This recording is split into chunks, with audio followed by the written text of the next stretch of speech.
Buenas tardes, mi nombre es Josler Alexa Serpa Escalante, estudiante de segundo año, sección B de Mercadeo, y hoy le voy a hablar sobre las sociedades de capital.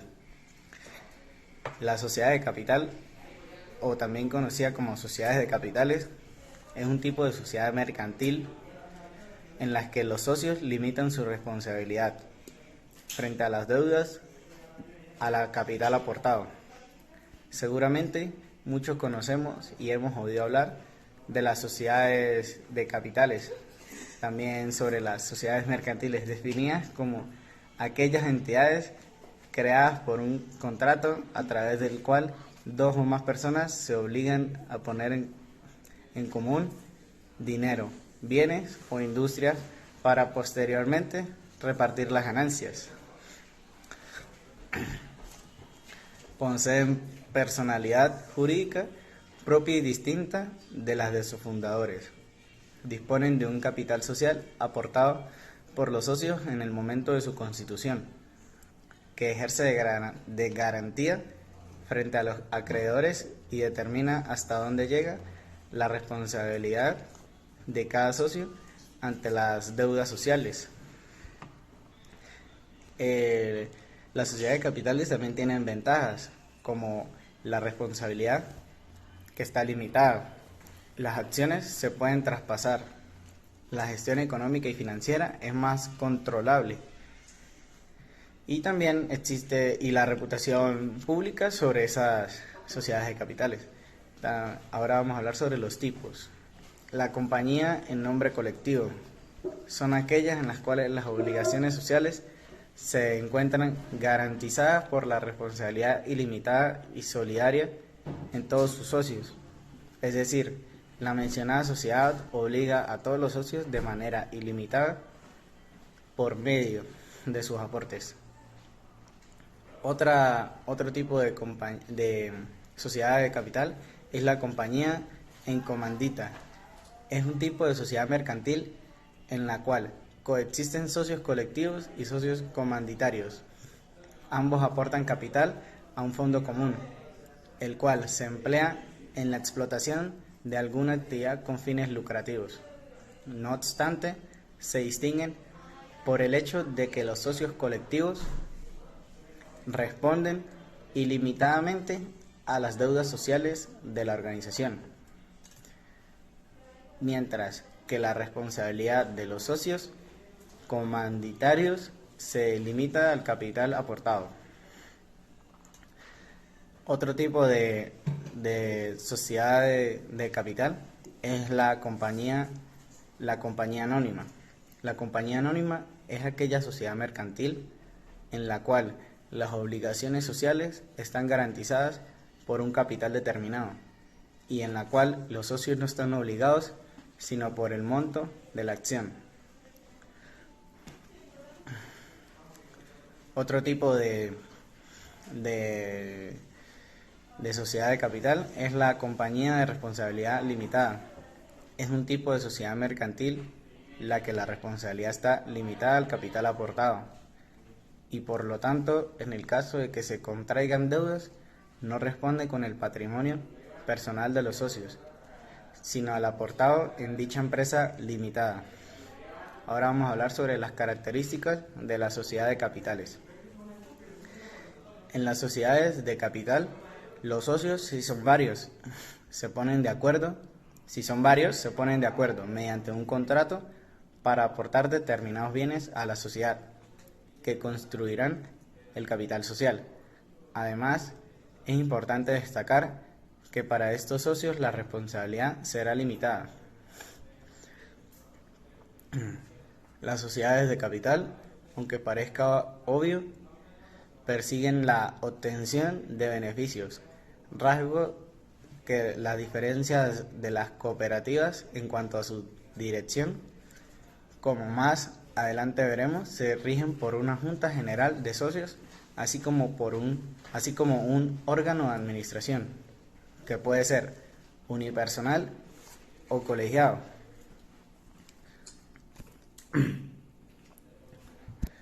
Otro rasgo común de gran importancia es la obligación de estos tipos de sociedades de aprobar sus cuentas anuales y depositarlas en el registro mercantil, con el riesgo de, en caso de no hacerlo, se produzca el cierre de la hoja del registro mercantil.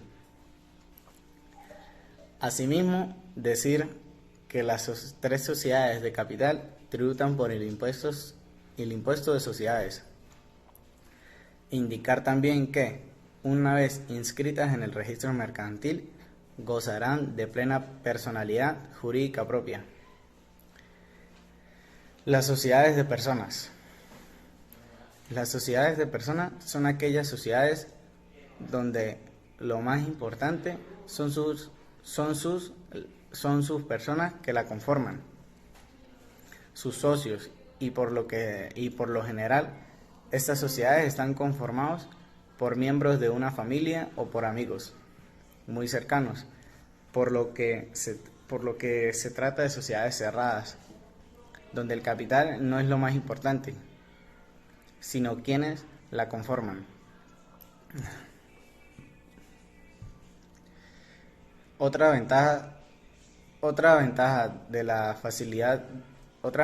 la facilidad de formación. Una sociedad de personas puede ser creada sin formalidades legales. Cuando dos o más personas convienen volverse socios, tal acuerdo constituye un contrato y automáticamente se crea una sociedad de personas. El contrato debe ser escrito para evitar malentendidos o desacuerdos futuros. Otra ventaja es la vida limitada. Una sociedad puede terminarse en cualquier momento por la muerte o retiro de alguno de los miembros de la firma. Otra es la representación mutua, la responsabilidad ilimitada, la copropiedad en los bienes y utilidades de la sociedad. Otra es la aportación mínima y responsabilidad.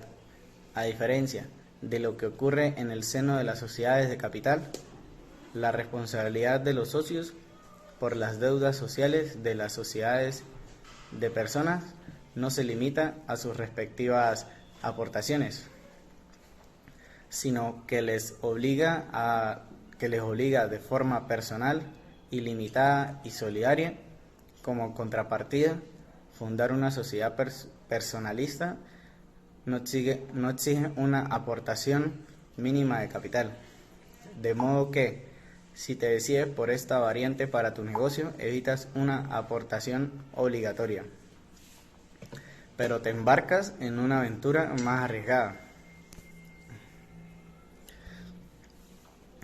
Otra es la administración en una sociedad personalista. Son los propios socios los encargados de su administración, a no ser que en el contrato social se especifique otro régimen de gestión. En una sociedad de capital también pueden ser personas ajenas a la misma, la que se encarguen de representar a la sociedad. Tipos de sociedades limitadas. Tipos. Sociedad limitada. Responsabilidad. La responsabilidad está limitada al capital aportado y, por lo tanto, en el caso de que se contraigan deudas, no se responde con el patrimonio personal de los socios. Otro tipo es la sociedad colectiva. Es una modalidad de sociedad mercantil en la que varios socios se unen bajo un nombre colectivo y de manera solidaria para el desarrollo de una actividad económica. Otro tipo es la sociedad en comandita simple, que se define por la existencia de socios colectivos que aportan capital y trabajo y responden subsidiariamente, personal y solidariamente de las deudas sociales, y de socios comanditarios que solamente aportan capital y cuya responsabilidad estará limitada a su aportación. Otro tipo son la sociedad o empresa unipersonal. La sociedad unipersonal es aquella que está conformada por un solo socio, por una sola persona. Diferencias entre estos dos tipos de sociedades de capitales. Una es que las sociedades de personas, el contrato para crearla o modificarla o extinguirla requiere acuerdo o consentimiento de todos los socios. En cambio, en las sociedades de capitales es suficiente el acuerdo de las mayorías sobre las minorías. Otra diferencia sería que las sociedades de personas responden ilimitadamente, en cambio la de capital responden por el capital aportado. Otra diferencia sería que la sociedad de personas no requiere capital constitutivo, las sociedades de capital sí lo requiere. Otra es que la sociedad de capital y la trituración es más elevada comparada a la de la sociedad de personas. Ahora vamos a hablar sobre las similitudes entre estas. Tienen socios, responden en caso de que hayan dudas, tienen un fin económico aunque una es más importante que la otra, etc. Muchas gracias.